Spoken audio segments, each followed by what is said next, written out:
He's an asshole, man. That dude's an asshole, and he knows it.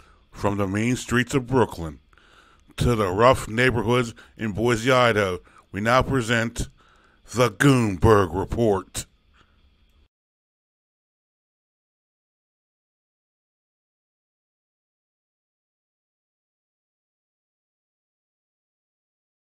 Hello, ladies and gentlemen. This is Mayor Goonberg back with the Goonberg Report.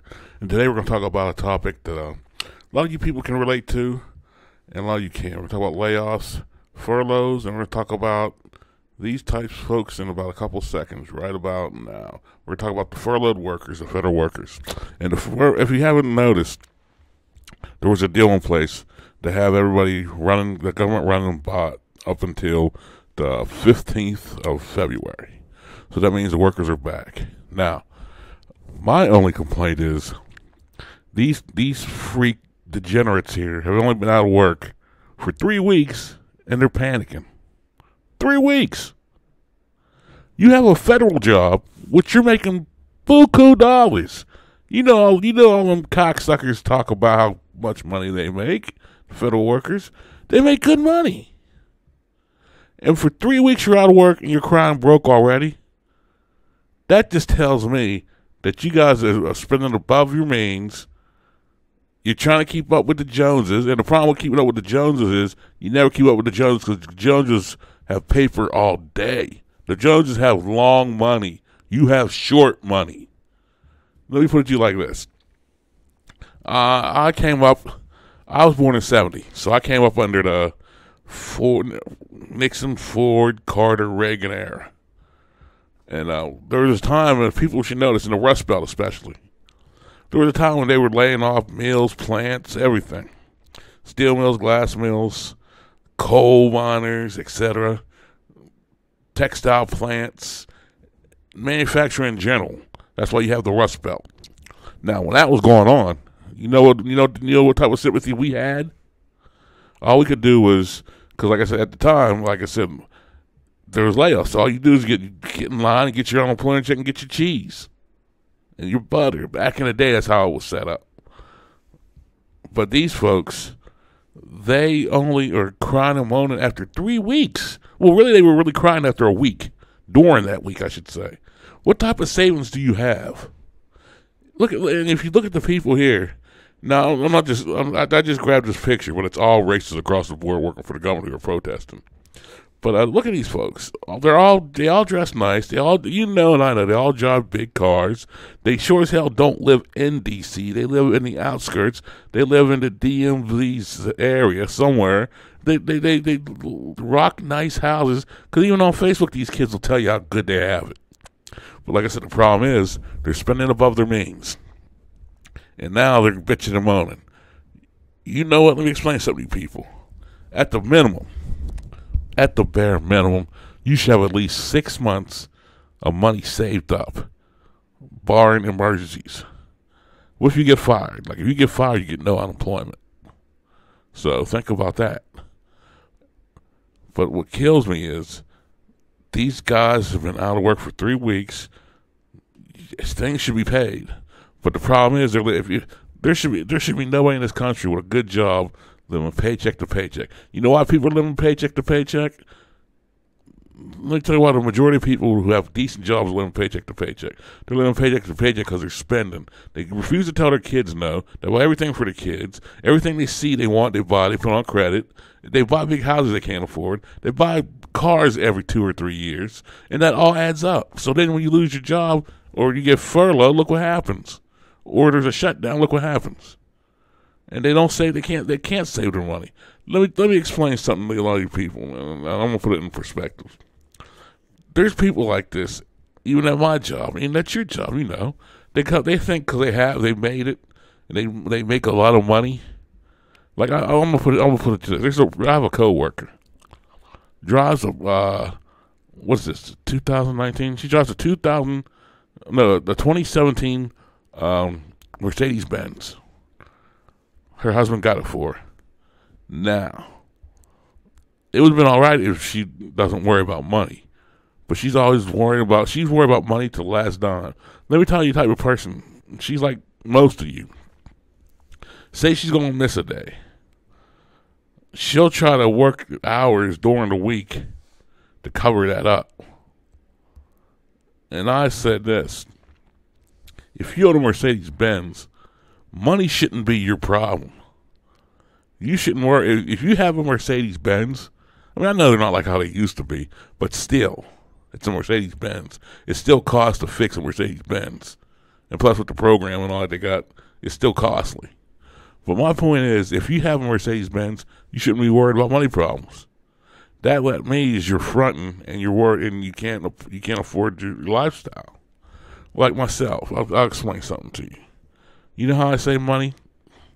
You know how some people have mobile cars in their family. Well, I have it in mine too. I have a beater, and I have a nice car, a sports car. But during the winter months, like right now, I park my good ride because I don't want, like, during the winter, you notice there's more potholes, the roads become that jacked up, there's salt on the road, hail, ice, and all that stuff. I park the car. I ride the beater car because that's what it's for. It's for you to beat up. Like if hail comes and dents the car, I'm not crying over it because like I didn't have no major investment. The major investment I had was just keeping it on the road and going back and forth to work. Now everybody who's seen me drive this car keeps saying, "Why do you have that car? You make decent amount of money." That's not the point. And I'm gonna keep making decent amount of money, and I'm gonna have money in my pocket. I'm not the type of guy that's gonna go out here and buy a car every 3 or 4 years. Because let me explain something to you people. You're not unless you're doing a private sale, you're not getting money back you think you are. The Kelly Blue Book maybe get you some money back, but like when you take your car off the lot, you're losing about 20% depreciation right then and there. So why am I going to keep buying a car every so often and trade, and I'm stuck behind? Or I can keep the car for maybe 5-6 years, keep a beater car or two, and then go like that. I don't put high miles on it, and though I do a private sale, I get more for my money. But a lot of you don't want to do that. Like a lot of you, like I have no problem if I couldn't afford something back in the day. Told the kids no. Like a lot of you people are like, "Oh, I gotta do this for so and so." Like if you can't afford it, you don't have to do it. The problem is a lot of you parents are trying, and what kills me, there's a lot of parents that are getting government money doing this, and I don't mean working for the government, getting government funding. The fact of the matter remains, you're trying to keep up with the Joneses. If you're going to be laid off for a certain amount of time, I know a lot of them probably have a 401k. Borrow a little bit from that and pay stuff off. If you borrow from yourself, you're paying it back. Have a savings account. Do something. But what you don't do is when you cry after 1 week. "Oh, I lost my job. I ain't getting paid for a week. I'm about to slip my wrist." Well, come on now. Are you kidding me? I know people who work at Walmart,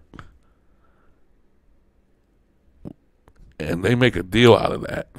There's people working at fast food restaurants as a family, and they're making that work. You mean to tell me you can't make your government job where you're making decent money, you can't make that work? Maybe you need to downsize, and that's what a lot of your problems are. A lot of people have nice houses, these big houses, but if you look at them, if you look at their finances, they're only like they're literally living like there's $10 every week left from their paycheck. They have no savings. I'll give you another example. I know this lady. She's single, has no kids. She works all this money, overtime, gets all this money, and she still has no money. Because she has to buy this, she has to do this, she has to do that. They ask me, and I tell them, put it in a notch, put some money in the bank, take some money out of your paycheck every so often, put it away. Then you got the people who casinos are popping up, they're losing the money at the casino, and they got to work a million hours to catch back up. And I told these people, casinos are not open in your interest. Do I go to casinos? I'm not really a casino type of dude. Like, I'll go to Atlantic City because I prefer Atlantic City over Las Vegas because Atlantic City has more parks and everything. I mean, Las Vegas wants you to pay for everything. Go to Bellagio, you'll find that one out. But at least if you go to Atlantic City, there you got parks, because they know that you're coming back. But you got people at casinos. You got people who just living beyond their means. I mean, you got people who like I said, I had people at my job. I couldn't believe this. They would literally stay there, sleep in the parking lot, so they could get overtime. Now, me, if I call off, or say I have a doctor's appointment, or I get a checkup or something, I'm not afraid to miss a day. I'm not making it up. I'm not doing this. I'm not doing that. I have no problem turning down overtime. Because let me tell you something, what overtime is to myself. Overtime is extra money. And all that money gets socked away because if I want something. Like say, I travel a lot. And people go, why do you travel a lot? Because I can do it. That's why I do it. And it's fun to me meeting new people. Especially women. But I can do it because I saved up. That's my hobby. That's what I like to do. But at the same time, I know like there's times that like the manufacturing workforce, there's times at your job where you know it's going to be slow. So what do? The smart people put a notch in your spending and you save up so when it's slow, you don't have to struggle through those months. But when the Joneses are around, you see the Joneses, hey, they got this. We got to get that too. No, it ain't working. So the problem with the government employees who are bitching and moaning, they're spending above their means. They just are. You can't tell me they're not. It's only been 3 weeks. How can you say that it's a crisis after 3 weeks? I'm just asking. I mean, they're not. I know people from the bottom. Go to Kentucky, West Virginia, parts of Pennsylvania, parts of New York, parts of Maryland, Illinois. Go to the Midwest, parts of the Midwest. Go to the bushes and all that down south. You'll see what rough life is. Not that you can't afford because you're too busy buying a goddamn Mercedes-Benz when you should have bought a Lexus. But hey, what do I know? I'm just another jack-off with a voice, you know what I mean? So I'm out of here. Thank you for listening. This has been the Mayor, or however you want to pronounce it. This is, to the women, this is Mr. Goonberg, and it's been the Goonberg Report.